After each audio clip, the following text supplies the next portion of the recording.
political parties, we have a problem with city mayors being appointed by the president. And we raised a number of issues with the president. We went to court.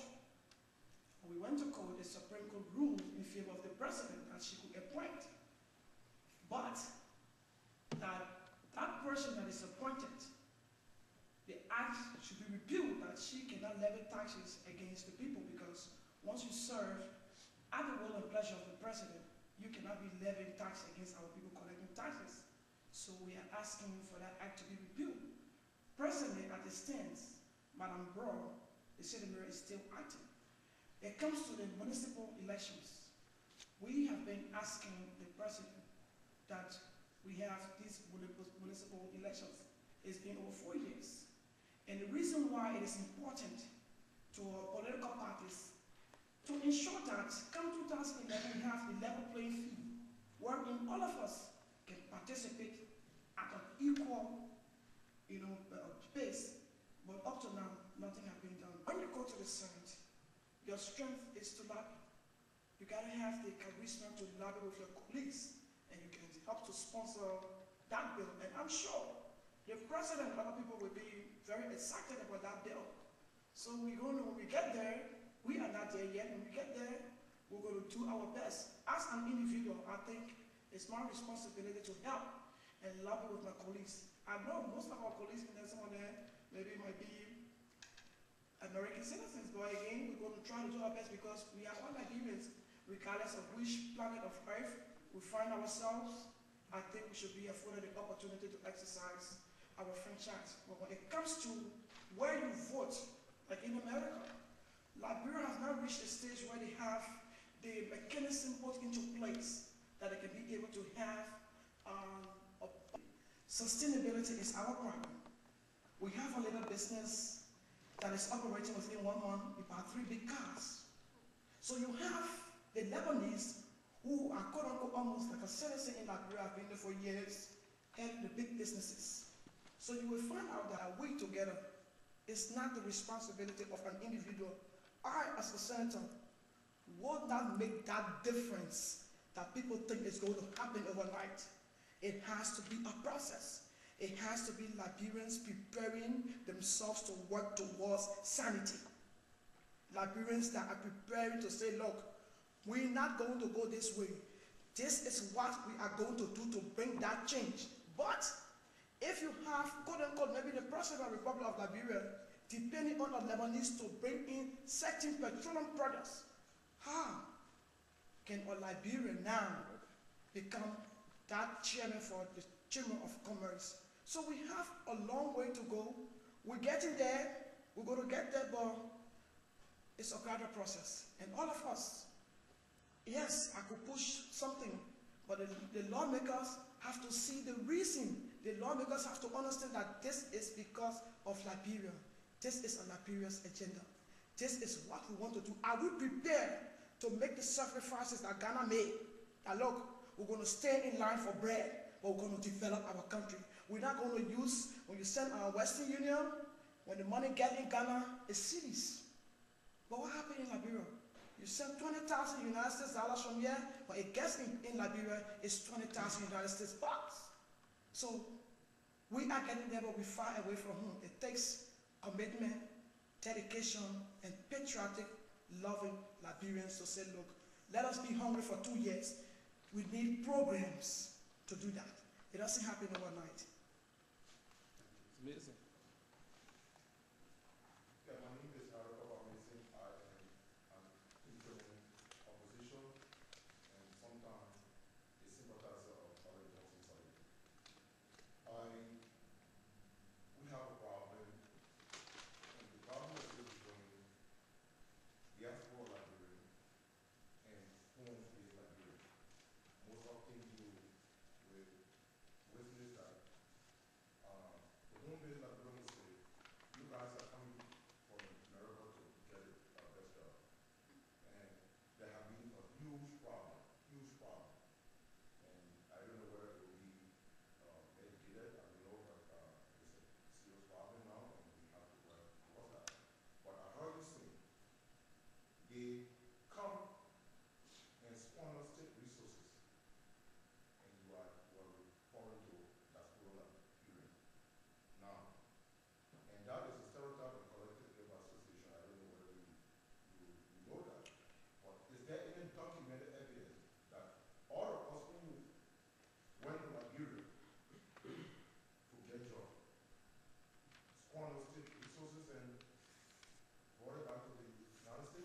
Thank you very much.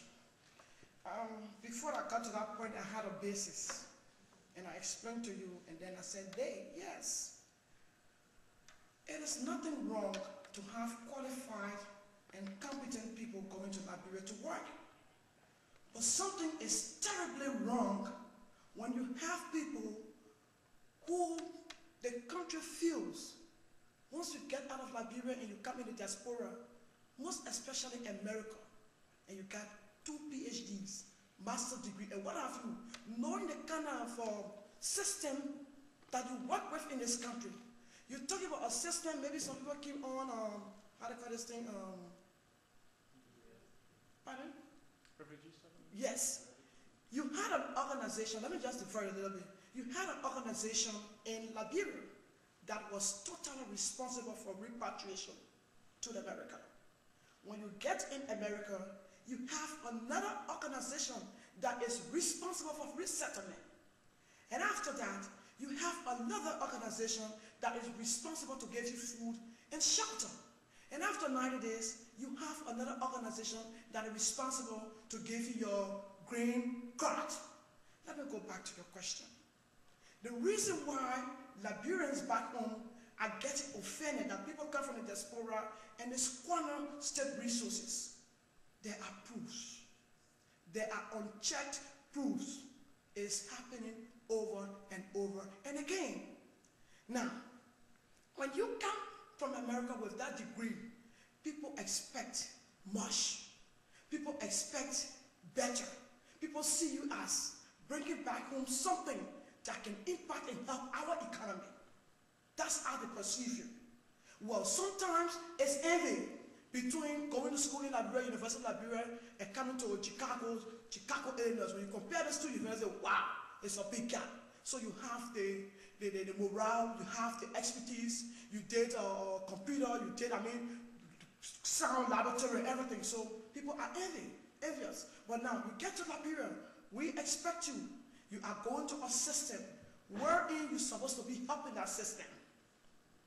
You meet a John Brown who was the deputy controller for finance.